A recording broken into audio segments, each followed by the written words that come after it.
Thanks for tuning in, everybody. Hello, hello. For the last show, for the finale for season one. Make sure you like and share. Yes. Have a seat at the table.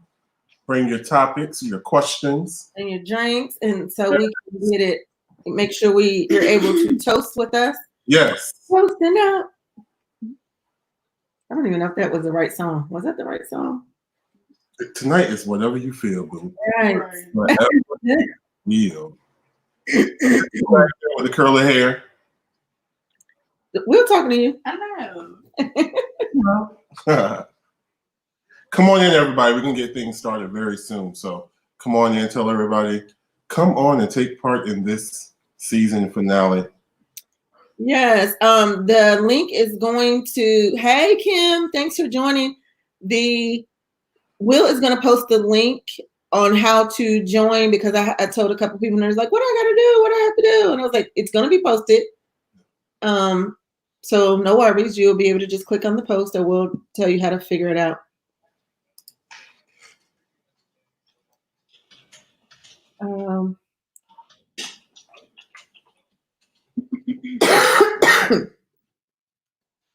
So how are you? How's it? Hey, Tanisha, thanks for joining.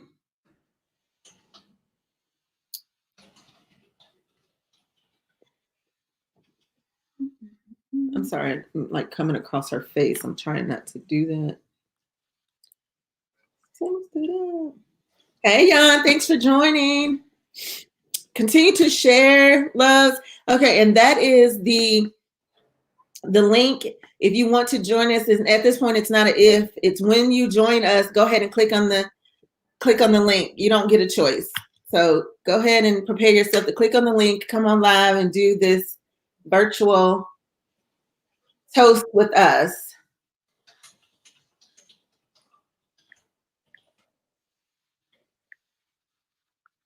I'm excited.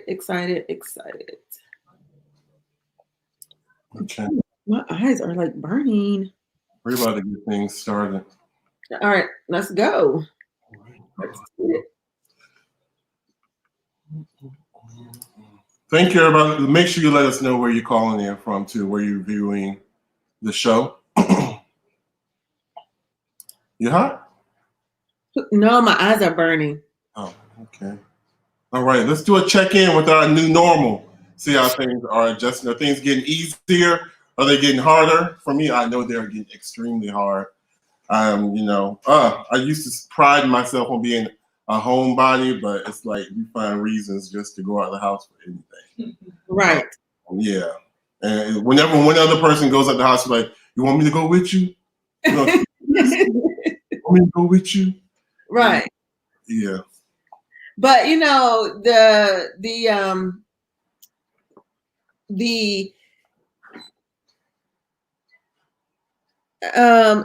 it may be. Is anyone else having any sound issues? Any sound issues? But just let me know in the comments if you're having any sound issues, because we have Jan said she can't hear us, but let me just know. Thanks for joining from Ohio, Kim. So I have been watching some of the on YouTube, I mean not YouTube, excuse me, on Facebook, on some of the stylists who have not, who like in Atlanta and who have not opened up their salons yet, and then some people who have opened up their salons, and like some of the things that they've had to do in order to prepare for like, why did you like just let me just look what you said that's my thing. Like I wasn't ready because I just saw on my face. Go ahead. And in my hair too. So I was just okay. And like some of the things that they're really having to do to prepare for the reopening. And one person in particular who has not opened yet, and she came on today and she had on like a face guard, or what do you call it's not a face guard. Well, maybe it is a face guard. And face then yes, the face shield. I ordered one. Mm-hmm. Yes. And then, some of the other things that she's having to do in the salon and what she's, choosing to do for clients and things like that. And I'm actually at this point, I'm glad that one, I'm not in a salon with other people, and two, that I do not currently own a salon like that where there's other, because it is a lot of work. It is a lot to prepare for, to think about, to make schedules and all this. And then I was on a Facebook Live the other night, and a couple of people were up there and they were talking about how they're in salons with like 20 people and how they're having to do rotations of who's working, and they're rotating their clients, rotating their schedules and different things that they have to do. Right. So it's really a lot, and it's really scary to me, the things that I have to think about going back to work, and the things that I'm thinking that I'm going to have to implement. And really, am I going to go back to work when that mandate is up, that we are allowed to go back? Mm-hmm. And where are you at in that decision? I'm still a little nervous about it, and I haven't completely said, because I'm wondering, is anybody adhering to the 14-day decline in cases? Like I don't even think anybody is abiding by that. Well, we already know Virginia hasn't even been in this. That hasn't even been implemented long enough for that to be. Even. No, well, nobody. It hasn't been implemented long enough for any state. No. Oh, it hasn't. Okay, I knew Virginia had, but I didn't know anywhere else. The time that the president made that announcement, we may just now be coming up on the 2 weeks, of 14 days of that when he made that announcement. But I don't know. I'm very nervous about it. And at this point, people are just desperate. A lot of people are eager to get back to work. You know, some people got stimulus checks, some people didn't. And then some people, when they got it, it went just as fast as it came. So I think people are excited, number one, to get back to work. But at the same time, they're trying to figure out how that's going to look going forward with the COVID, because there was a situation even here in the house, recognizing that going back, this is a question for beauty professionals. You know, are you going back with the same prices now that you have to invest in all these equipment, supplies? Because a lot of people that I know have gone up on their prices, and they've announced it. Not every consumer is happy at the expense being passed down. But is that something that, as a business owner, you're going to pass to the client, or is that something that you're going to absorb as a business expense? That, you know, what do you do about that? Right. Oh, I was waiting for you to finish. Were you finished? Mm-hmm. Okay. Yeah, when I was on the live the other night, that was one of the things that came up. And then some clients were up there and they were saying that they wouldn't be able to afford the prices going up. And then they were just saying, you know, it's just something that has to be looked at, because now you're at a more of a high risk. And not only that, are you going to make your clients sign waivers now? Yeah. You know, so there's a lot of things into play when you're having a business and you're opening up your business, and you don't want anybody to come back and say that they had gotten COVID in your space or whatever in your business. So how do the different things that you have to implement in order to combat those types of situations? But as far as increasing prices, now the problem that I'm really having with people right now, and I guess maybe more so in the industry, just because I'm in the industry, you know, I'm just bothered. And I've heard other people that are not in the industry say that I didn't save for a rainy day. I don't have any extra money put away and all that. So my concern is, and I keep saying this, like I keep seeing all these different little, these lives that people are doing, and they're talking about what is it going to look like when we get back to work, getting back to work. And I keep saying, like, I've clicked out of so many lives because it irritates me, because I'm just like, okay, so you're talking about the now, like getting back to work. But if the second wave comes and you're out of work again, what are you going to do? Like, what do you not do? Are you thinking about getting a second stream of income, or starting a side business? What are you going to do to try to keep afloat the second time around? I don't understand what your concern is. My concern is everybody is getting back to work, but I'm trying to figure out, like, if we only go back to work for 2 weeks, you're right back into the same boat again. So what would make you think we're only going back for 2 weeks? You said what? What would make you think we're only going back for 2 weeks? Nothing makes me think that. I'm just saying that was an example. If we do, like, if it's only 2 weeks that we go back and like something extreme happens, a bunch of deaths, and they're like, okay, we need to shut this down. What the mentality of, like, okay, so what are you going to do? What is your plan? What is your plan of action? What if the second wave comes, and when the second wave comes and it's in October or November and things shut down again? If things shut down again, what is your plan? Well, I don't know if I'm playing devil's advocate or if I'm just going to disagree with you, because I think I've seen those statements too. But as you and I have discussed previously, on the show, off the show, everybody's not in the same situation. Everybody doesn't have the same situation. So even though, now I know I've heard you say before that, people should have made better plans. Did they not invest for times like this? But people have been out of work for a month now, and it's been going on. So not everybody has a month worth of expenses made up. This has never happened in history. So it's a learning experience for everybody. So even if it does open back up and people go back to work, everybody knows that it's not over. So I'm sure anybody with their right mind is going to know that they need to go back to work, and it's not going to be let me go back to work so I can get this new Fendi bag type thing. It's going to be go back. I need to go ahead and I need to start saving, and hopefully this will be a wake up call, like you said, for people to go ahead and start getting things. Not necessarily another hustling plan, but at least the money that they get, they need to start saving. They need to start preparing for, like you said, the second wave. The news is out there. The information is out there, but people who don't have the resources that some people have, this is an opportunity for them to go back up there and refill the barrel. Right. Right, it is. But again, like, yes, everybody's situation, like, I've seen that post online, we're all in the same storm, but we're not in the same boat. Yes. So that is my concern. That's still my concern. Like, whether my story is your story or your story is somebody else's story or not, that's just my concern. I'm like, okay, so if you're the only breadwinner in your house, or you're the only person who's making this income, like, that concerns me. That just concerns me for your well-being. Like, okay, so what are you going to do? How are you going to survive? It's just my concern. It's just a concern for me. Like, how are you going to survive the next?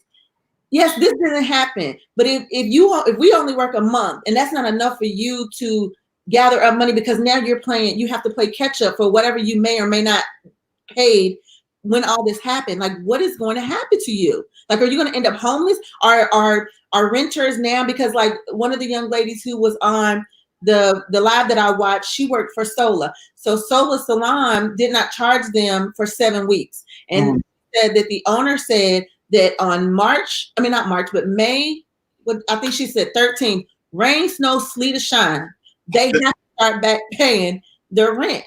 So it's like, okay, so you start back paying your rent or whatever the case may be, and it happens. Like, it's just really daunting, and just really, that's just a concern for me. So what is advice that you would give to people who may be in that type of situation? I mean, I don't necessarily, like, I've been processing and I've been thinking about it day in and day out, day in and day out, day in and day out. And everybody's hustle is not to do a direct sales or direct sales business or any type of other outside business. I don't know, but like even to do the survival, not the survival kits, but some hairstylists doing the quarantine kits or products, and and you can buy the products, or doing consultations over Zoom and you charge for those consultations. I don't know, but I just think that also needs to be in the conversations when people are having these conversations. Like, we getting back to work. How are we going to go back to work? How are we going to get masks? We're going to get this. We're going to get that. I just think that it needs to be in parts of people's conversations, and I just don't necessarily see it being in there. So you don't think that there is enough consideration going into the planning, the preparation of going back to work? Everybody's talking about getting back to work, but nobody is really discussing or sharing or disclosing their plans. Because I know that there are plans going on for people. I know for my salon, I know for a barbershop, I know that's why he went up on his prices, because of all this stuff that he's ordered for clients. I've ordered shields, and I'm looking for capes, but somebody said that they were using on that live that I was on. She said that she was using ponchos. Okay, well they sell disposable capes. Yeah, so I had not looked into that. So I can't necessarily say it's the planning in the salon. I think I'm more so thinking personal, like your personal plan. Like, just like, yeah, sometimes you don't have time to plan for, like, nobody really planned for this to happen. Like, if you were lucky enough to have 6 months worth of funds together and it's not a big deal for you, or whatever, awesome. But for those people who did not, like, that's what I'm saying. Like, what is your plan? Like, what are you what are you gonna do? Like, your kids still have to eat, and you still have bills that you have to pay. And if this is your sole income, what are you gonna do? That's just my concern. But anyway, we have some. Yeah, let's catch up on. Go ahead. So thanks, Amy, for joining. Kim says that's risky. Wow. Gwendolyn, thanks for joining. Kim also says I've been out of work over a month, relying on unemployment and my stimulus money. Jan says they will be in the same boat because 2 weeks will not be enough for them to recoup what was lost. And then Kim also says, I think opening now will make the pandemic worse. Yeah. It's just. Yeah. This is definitely a learning experience for everybody. Like you said, no one saw this coming. Nobody saw this coming, but I would dare think that anybody has not at least thought about what they're going to do. So I don't think, I'm trying to understand exactly what your concern is, but I think anybody this has made anybody realize, okay, either I don't have enough finances, or if there's only one person house and they're working, looking at the person saying, hey, look, we need to do something because we need to pull ourselves out of this. I think it's put a lot of fire up on a lot of people in different situations. So I don't think anybody is going to, even if the shop does open up, the shops, salons, or whatever business, I don't even know what businesses are scheduled to open up first for me. I think people said like the non-elective or the elective surgeries and stuff like that. Right. Type businesses bring back up. But eventually, people have to get back to work. They do. Yes, they do. It's all about what are your precautions? What are you going to do differently? How are you going to, like you said, this new normal, which I hate that word, but what is your new normal going to be to protect everybody? I was going to say, just like had I not left Phoenix, and granted, I know some people who worked at Phoenix who they did not have to pay their rent. But if I would have still worked at Phoenix and had to pay that rent, even coming up, like going back to work and like, okay, I got to pay the rent at the cost at the amount that it was versus what I'm paying now. Like, I would be like, oh, I can't stay over there. Like, I'm gonna have to leave and be somewhere cheaper because I need to be having more money coming in than I have going out. So I'm just thinking to myself, are some of these people thinking, okay, am I in a place in a facility that I can't really afford because I'm having to rush to get back to work? I can't, am I going to downsize now? Am I going to go to, as a booth renter, am I going to go somewhere else where I can afford to have money coming in and pay my booth rent? Am I going to now have to, I realize now that I can't eat out as much as I was eating it out, that I need to cook at home because if this happens again, like those are the sorts of things, like all type things that this situation is making. So you get it. That's what it's making. And it's in that way, it's a good thing because it's helping people realize where they were splurging, where perhaps they really couldn't afford to do so. Right. So going forward, we already know that if it had been a period, May 8th, and everybody said, okay, this is over, then that would be one thing. But we just know that on May 8th, everybody knows that COVID-19 is still not over. And they're already predicting it going on for years and years. So when people go back to work May 18th, they already know it's not going to be business as normal. They're going back to work for survival. Mm-hmm. So they're going to go back to work, and hopefully, they're going to put in the right precautions so that they're protected, their employees, whatever field or industry they're in. And they're going to go and do what they have to do to survive. Right. I think the good things in here is a lot of people have been stretched. I've seen a lot of people go into different businesses. I see a lot of people who have talked about opening businesses or going into different business ventures actually have to do that because they have no choice. So that's that. I guess that silver lining in all of this. Yeah, Amy did say a lot of businesses will go under. Unfortunately, that's true. Yeah, because Walter had a list of like a mini restaurant, like a whole list of like restaurants that will be closing. Like they just can't sustain, what's going on, and then just a lot of small businesses, and which is very unfortunate that there will be a lot of small businesses who support the communities that will go under and won't be able to survive. Even just a month or so that we've been closed, we just won't be able to survive it. But as far as we were talking about increasing prices, have you made a decision about that? Or it's still up in the air for you? Okay, this is how I view it. I guess independent contractors, they're business owners too. To me, it's going to be written off as a business expense because it's what I have to do to protect my business. It's not a gift to them. I'm protecting myself as well as anybody else in the salon. So me purchasing, now I've already through chat talked to the staff, and they know that for their own clients, they have to provide their own capes and they have to provide their own masks, and they can only have one person in the salon at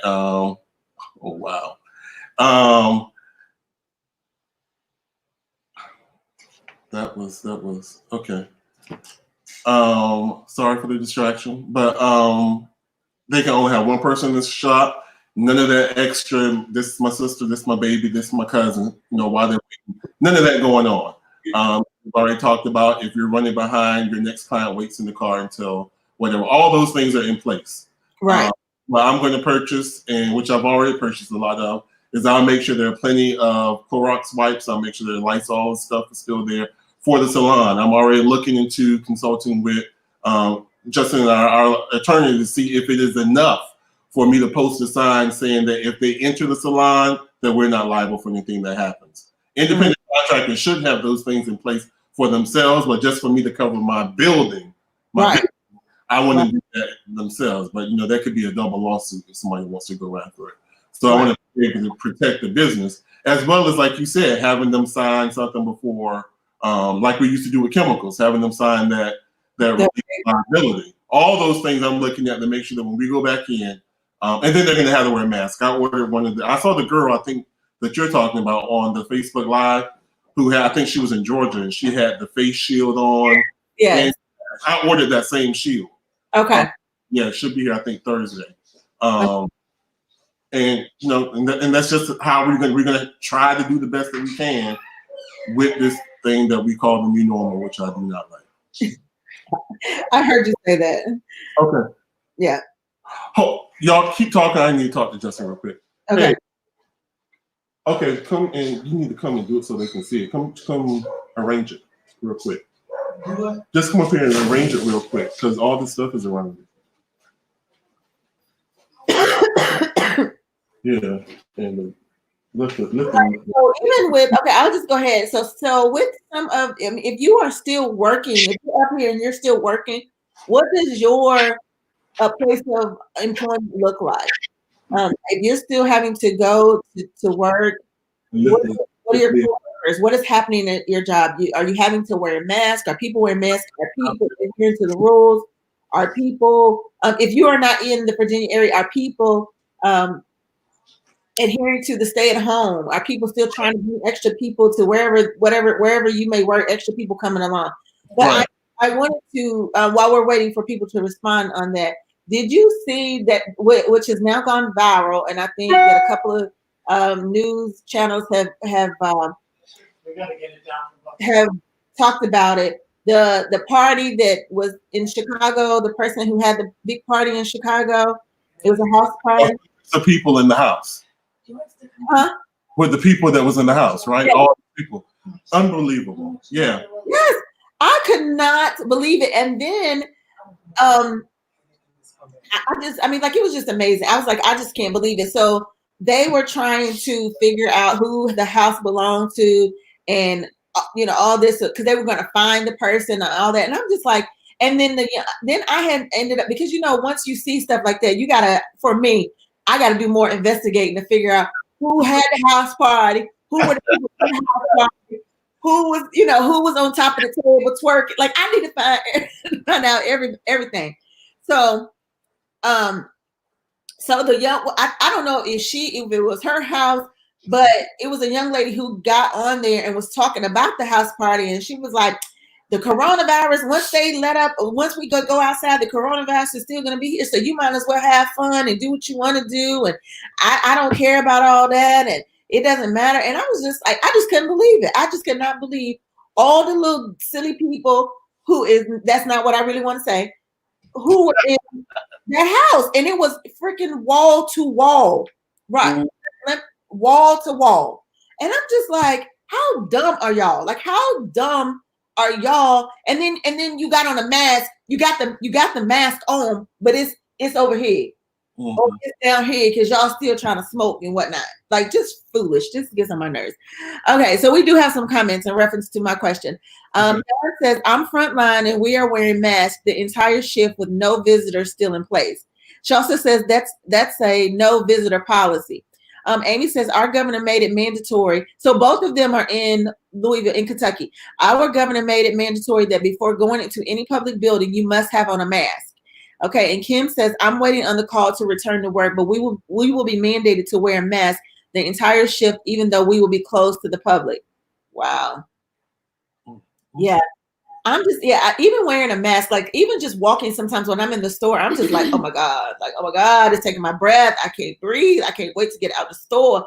So I don't know about doing a whole shift. I'm just going to have to do a walkthrough and like have maybe Asia and I do a walkthrough and see how it's going to work itself out with me having to wear a mask the whole entire time. And so I don't know. Kiana says, we have 2 teams and we alternate days coming in and telework the other days. That way we can maintain our 6 feet social distancing. We have to have face masks to go into our establishment. Okay. All right. Here shortly, once we get through our topics, Will posted a link for you all to come on. You don't get a choice. You come on and we are going to have a virtual toast. Okay. This is the end of our first season. I'm super excited about it. And we want to have a virtual toast and let you tell us what you enjoyed about the show and have our virtual toast. And then this is going to be close towards the end of the show once we get through our topics, which we're almost there. What do you mean we're almost there? I haven't even gotten to one topic yet. This is the first and only topic we discussed.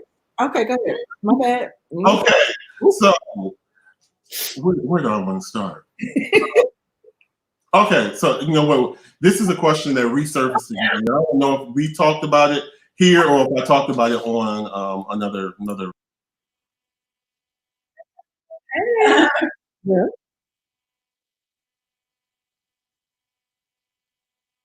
Will.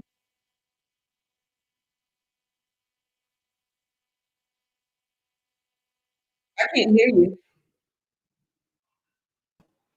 I'm back. I don't know how that happened. I got kicked out. Okay. I got kicked out. Okay.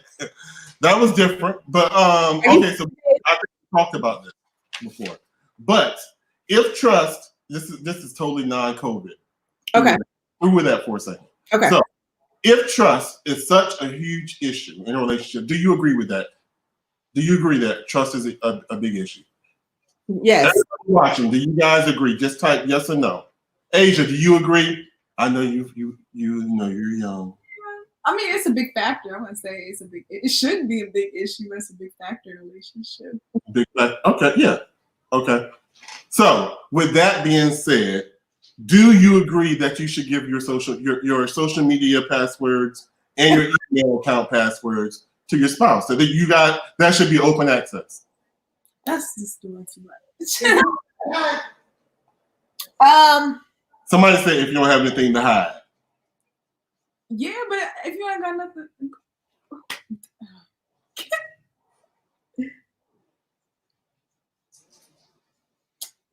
Okay, we have 3 no's, 1 yes.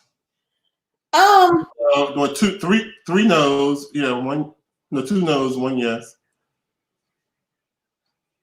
I was thinking about this a long time. This is what because I'm a thinker anyway, and I have to like in my mind I'm having to weigh both sides of it.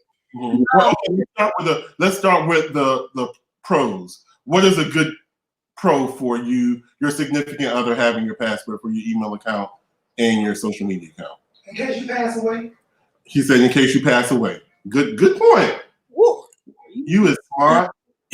Well, as far as my email, like that's just I have a lot of I have things like some things are not like my bank accounts and things like that are not all they're paperless. So those sorts of things come to my email, but I don't necessarily think that there's anything that's coming to my email either way. Like it's nothing that's coming to my email that I need to give you my email address, my password, and it's nothing there. Is there anything coming to your email that you wouldn't give them? No, that's what I'm saying. Like, no, it's nothing coming to my email. Yes. Huh? You're saying yes. That you would give to me. My email, yeah. Because I have like several emails. Like, is this? What you like? You can have the password to this account, this account.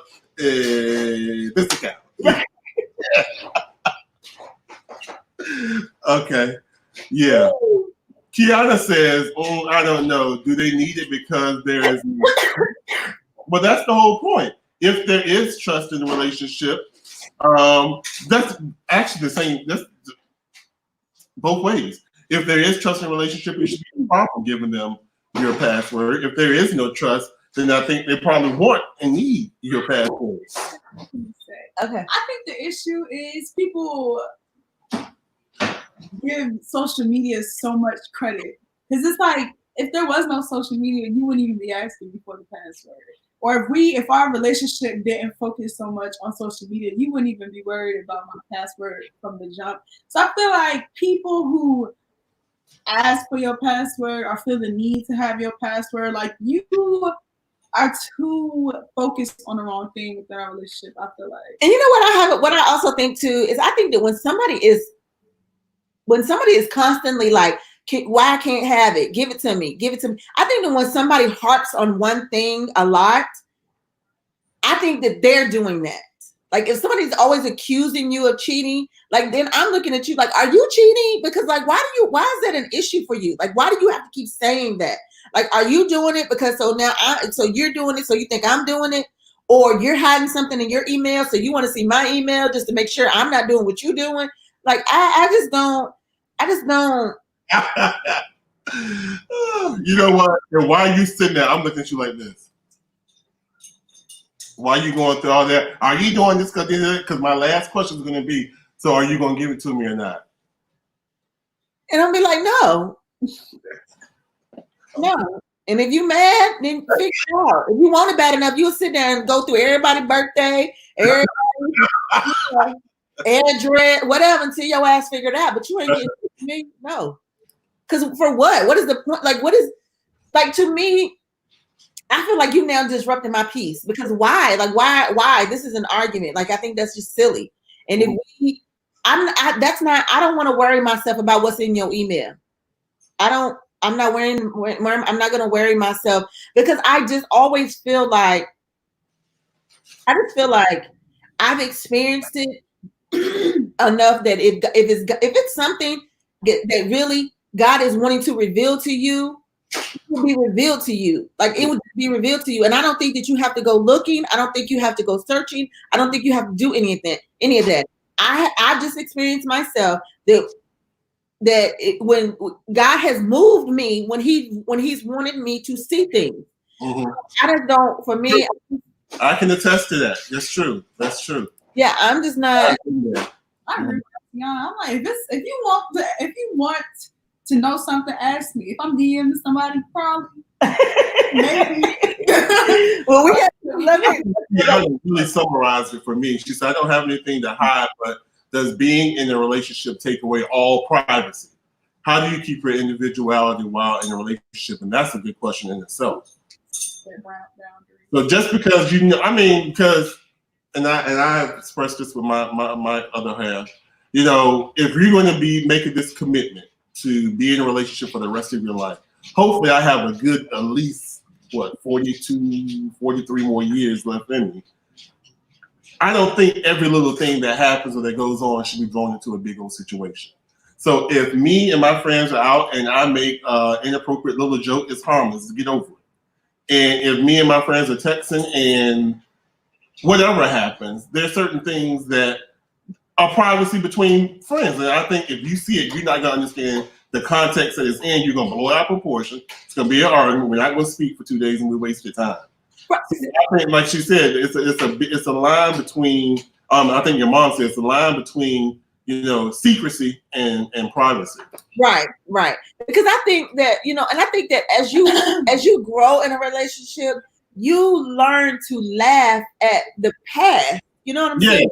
It's like I learned to laugh at my husband's past, because my thing is things that happened to you when you were in high school or middle school, or because I knew him then, and things that have happened to me, like we've learned to laugh at people I might have dated or people that were interested in me. It's not like it's a big deal. Like, we can laugh at it so I feel like if you can't laugh at it or crack a joke about it and there's no harm, no foul, then I'm saying, like, I just think that, right. I mean, everybody has a past. Everybody has a past. And not everything you're going to know about a person's past, because just like you said, like there's things that I shared with Jan.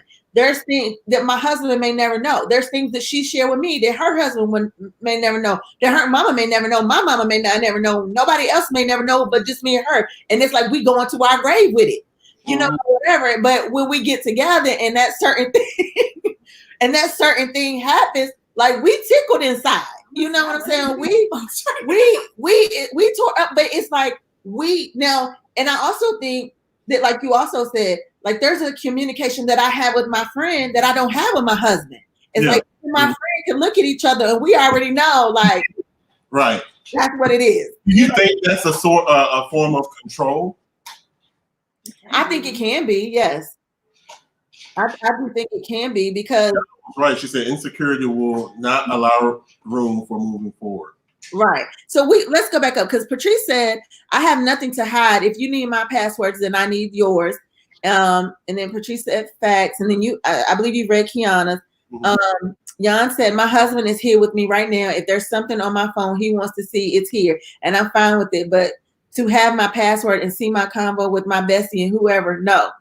And let's see. And then she says, you looking for beef.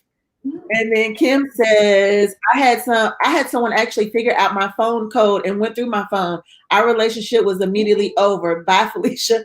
And then Jan says, exactly. Amy says, a person should have trust and you also need your privacy. Jan says, insecurity will not allow allow for moving forward. She also says, absolutely. Kiana says, right. What if a family member is using you as someone to lean on or have confidence in you and that you won't air their business? So it's not always about being sneaky or having secrets or not having trust. Right. So and the funny thing is I have a code on my phone. Walter doesn't have a code on his phone. And I don't know why. I think for me, I just think it's like this is mine. Like it's my stuff. Like it's mine. Like why can't I have it? Whether it's nothing in it or whether it's something in it, whether this phone is activated or not, it's mine. And I feel like if I want a code on it, then why I can't have a code on it? And why do you have to, why do you want to go through it? Well, what makes you think if they had the code, they would go through it? What makes me think if they had the code, they would go through it? Mm-hmm. Well, no, nothing makes me think that if they had the code, they would go through it. But I don't know. It's just like it's mine. You know what I'm saying? It's like when you have, like, I'm just silly like that. It's like having a locker with a lock on it. Mm-hmm. And it's like all my stuff is in there. And unless I give you the key to my locker, and then you can't go in it Mhm. or to your house. Because this is a situation related to this. I have a key ring. I wish I could see it, but I have a key ring that has a whole bunch of extra keys on it. And that's because friends who move into places give me their key for whatever reason. The key is not for me to go into it. They say, if you need to stop by, but I don't stop by. It's for, like, I guess, emergencies, wellness checks, if they lose their key, whatever. But it does not mean just because I have it, doesn't mean I'm going to use it. Right. So if your spouse wants your social media password, if you know that you're not doing anything wrong, not to say they're going to go in there and invade your privacy, but why can't they have it? That's my question. Is the insecurity on them or is the insecurity on you? I mean, I don't necessarily think it's the insecurity. I don't know. I don't necessarily know that it's an insecurity really on either. I would just have to get to the root of it. Like, why do you want? But that would turn into a big argument because then it's going to go back and forth. Well, why you don't want to give it to me? Well, why you don't? Well, why you want it? Well, why you don't want to give it to me? Why are you hiding something? So it's going to just turn into an argument unless you just give it up to them, and that's that. But I just feel like if we're going to do all that and you need to see something, then why we just can't have a email together? Like, I don't know. Like, why? What? That just defeats the purpose of me asking for your stuff. No.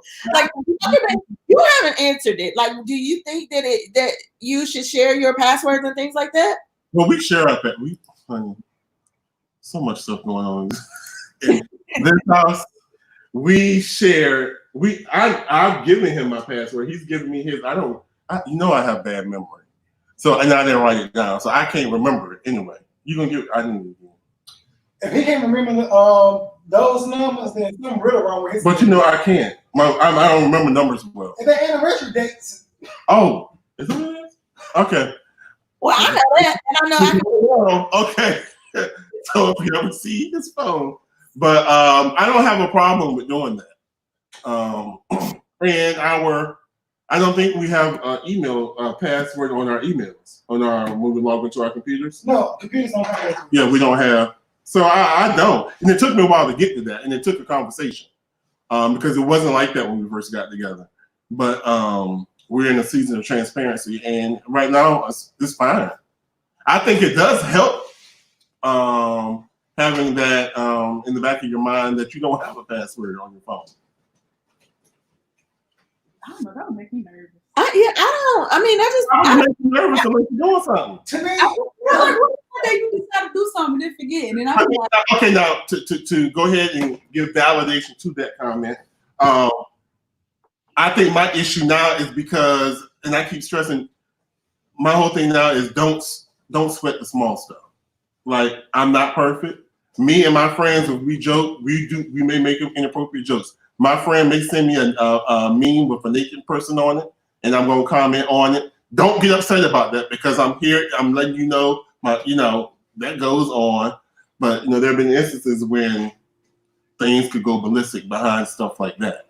So if you look at my phone, that's what I'm saying. Be mindful that if you look, you might find something that you may have questions about. We're right, but I mean, like, so is this okay? So if you give up your your password to like messages, text messages, and things like that, are you saying that you're also giving them the right to read text messages? Because I just feel like I'm not giving anybody a right to read it, but there have been times when I've grabbed his phone, looked through it. I'm sure times when he's looked through mine, but it's there. It's there. Well, yeah, right. So see, that's another thing because I think, like Kiana said, if you're having a private conversation with somebody and somebody is telling you things, and then your spouse, who they may or may not be liking to, or may not even, not have any type of a relationship with, and they're sharing, or even if they do, because like it's a couple of my female friends that I am friends with, but kind of like through my husband, where we have a different type of relationship. So if they're texting me and it's like, okay, like, please don't share this with Walter, and then he picks up my phone and then sees it, it's like, I see what you're saying. So I still think it's still just a very thin line, but I just don't. I feel like trust is important in a relationship. And I feel like, honestly, if there isn't trust within a relationship, it's no point in being in a relationship. And kind of going back to what Miss Kiana said about having privacy, like, I want you to do you, and I want you to allow me to do me. And I feel like we have to be separate entities in that, because what's like, even despite us being in a committed relationship, I just don't feel like we have to be meshed like that. Right, like in the Bible, how it says, we become one. It's like, yes, you become one, but you're still two individuals. And I just feel like, like, yes, I think that there's things that you should know about me and things like that. But again, I mean, I'm sure that there's things about you, some things that in your past that some people may know about, but it ain't necessarily that you want your spouse to know, or it's not necessarily something that you shared with your spouse, or it's not necessarily things that have come up in conversations that you have just openly shared with your spouse. Mm-hmm. Somebody, your phone, or is that my phone? Is it ringing?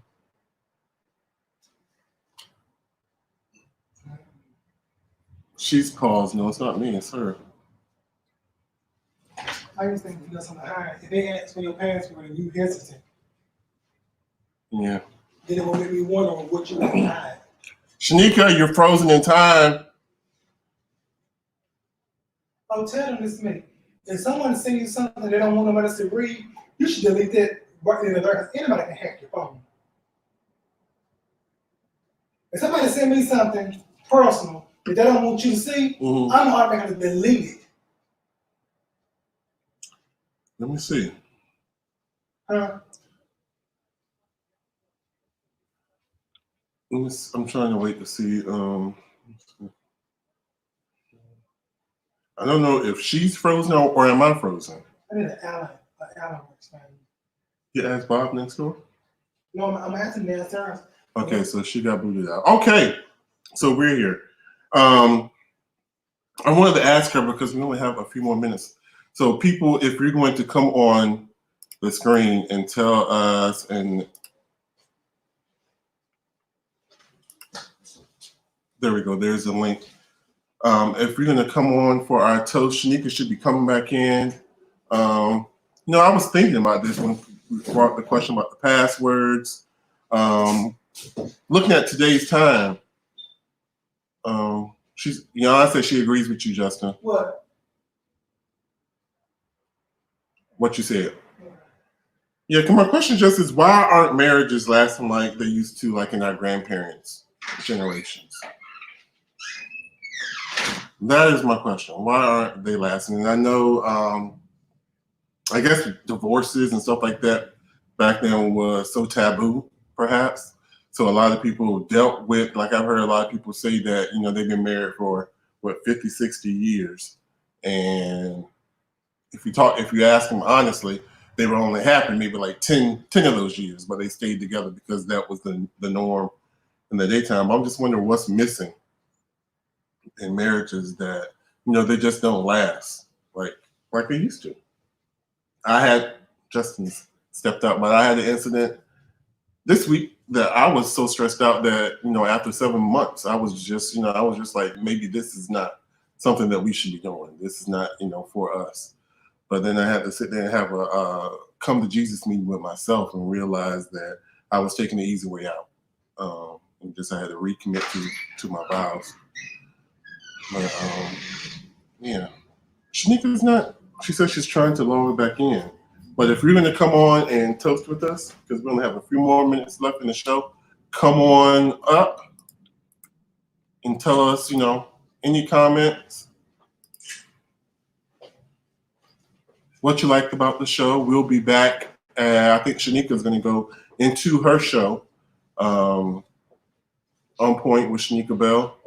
And then I am going to be off, and we're going to come back together, I believe, in September. Either August or September. I hope September, though. Give me time to take care of some things that I need to do. We're going to, it's 8 o'clock now. So we're going to see if she's going to come back on. Text her. If not, then we're going to, nobody wants to come on? Just copy and paste that link.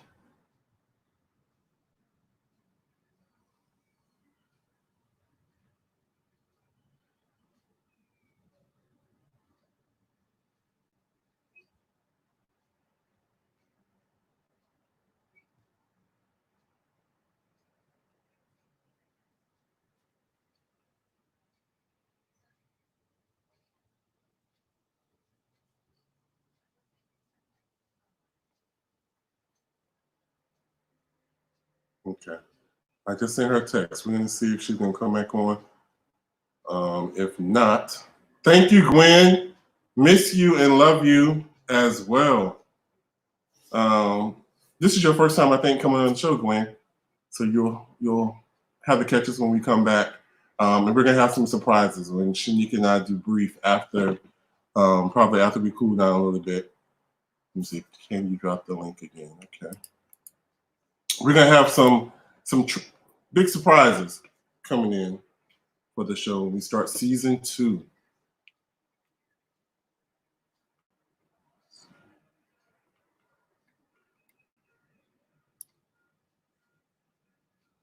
We love the chat and hot topics. Thank you so much. And some suggestions for next season.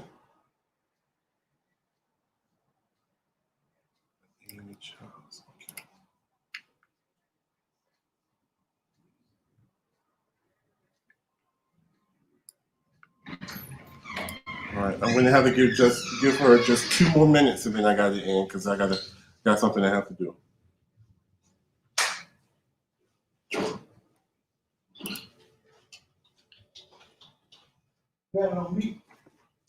No, but I'm ready to end because Shanika's not able to get back on, I don't think. I'm coming. I'm coming. All right, guys, it's been we've been doing this since January the 6th. I wanted to be 12 weeks. Shanika wanted to be 16 weeks as usual. She won, but it has been amazing, and I have learned a lot about myself. Shanika and I both have shared a lot with you guys, and we appreciate you guys taking the journey with us. Make sure that you come back with us. Stay connected to our make sure that you stay connected to our information. You can always also go to livewithwill.com. That way you can see some of the other shows that I'm doing. There's another show that I'm doing, as well as things in the past. You can always see my broadcast stuff on livewithwill.com. And that's livewithwill with 1 L, WIL.com. Asia says, sorry, everyone, they're having problems getting back on. But from me and Shanika, Asia and Justin and Walter, we wish you the very best and thank you for taking this journey with us. We'll see you in August or September for season 2. All right. Good night.